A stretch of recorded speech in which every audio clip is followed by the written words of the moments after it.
Kuzey Irak bölgesinde arama çalışması yaparken, metan gazından zehirlenen 12 askerimiz şehit oldu. 7 askerimizin tedavisi hastanede devam ediyor.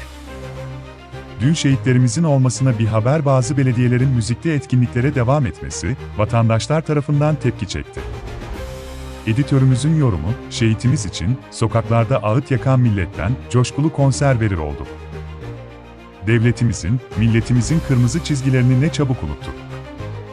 Toplumdan, değerlerden uzaklaştıkça, vicdan ve merhamet duygumuzu yitirdik.